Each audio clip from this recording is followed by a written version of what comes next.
Tired of feeling empty after a quick fix? Is porn affecting your relationships, your motivation, or your self-esteem? You're not alone. Millions struggle with the impact of excessive porn consumption, but it's possible to break free. In this video, I'll share my personal journey and practical strategies to help you reclaim control and find lasting fulfillment. Research published in the Journal of Social and Clinical Psychology has shown almost 70% of dudes aged 18 to 34 admit to diving into adult content. Studies indicate this regular habit can mess with a guy's headspace, their connections with others, and the way their noggin works. Seems sketchy, doesn't it? I'm here, ready to spill the beans on my journey to beat this tough spot. Okay, let's get real.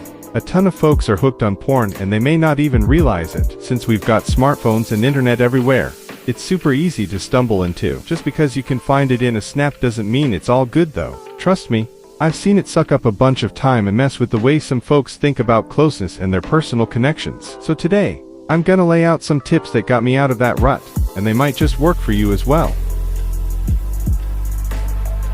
Kicking off any battle with addiction, porn stuff included, starts by admitting it's a thing in your life. Facing up that you've got something messing with your day-to-day isn't easy, but man, being truthful with yourself is key. I recall zoning out for hours on my phone one night. I wasted time with no real connection. I ended up feeling unproductive and pretty bummed out. That moment hit me hard. It's not just about the adult content. It's deeper. It's about dodging real-life numbing feelings, or just trying to stuff something into the void in your day. When you can face up to the fact that it's not for fun, that it's a sort of escape route, or a big-time eater, you know you're heading somewhere.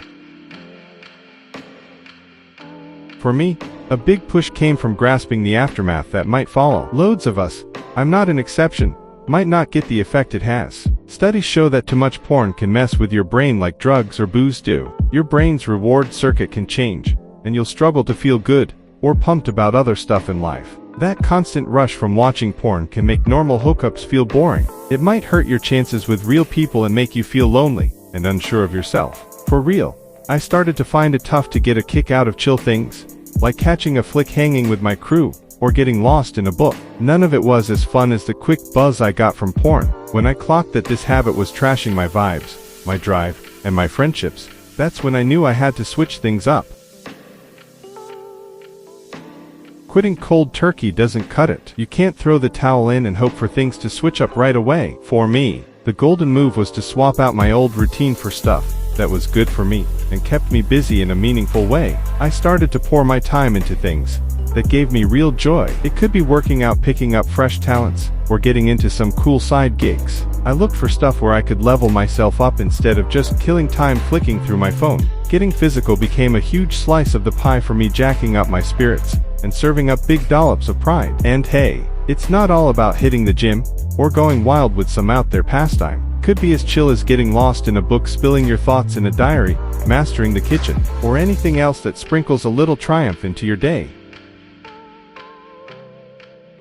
This is key. At the start, I had a tough time doing it all solo. It might be awkward to bring up, but a support network has a huge effect. Chatting with someone you trust, like your BFF, your significant other, or a counselor, makes dealing with the feelings related to your addiction easier. This isn't about feeling ashamed, it's about getting support. Having heart-to-hearts with a non-judgmental pal did wonders for me. They lent an ear, gave advice, and kept me on the right track. If meeting face-to-face feels too intense, look into online communities or support groups. You'll find spots like NoFap or Reddit forums that offer a cozy corner to talk about your journey, the bumps in the road, and handy advice with folks who get it.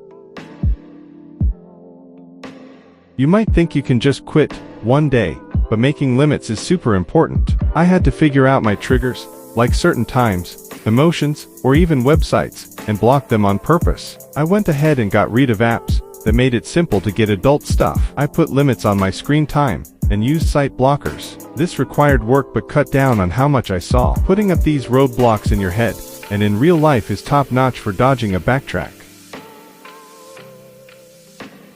It's a big deal to learn how to wait and stop being hard on yourself. Kicking a habit's a long road, and hiccups along the way are a sure thing. Whenever I goofed up, guilt and blaming myself were my go-tos. But I picked up a better way, treating myself with kindness. Think of it more as a scenic route than a sprint, and it's fine to tackle it one step at a time. The main goal is hopping back on the path quick, without guilt tossing you off track. Throw a little party for the small victories, and try not to be too hard on yourself if there's a slip-up. We're talking about crafting a fresh way of living. This path centers on self-development and genuine satisfaction over quick rewards. I managed it, and you've got this too. Everything kicks off with taking that initial move, recognizing there's an issue and opting to switch things up.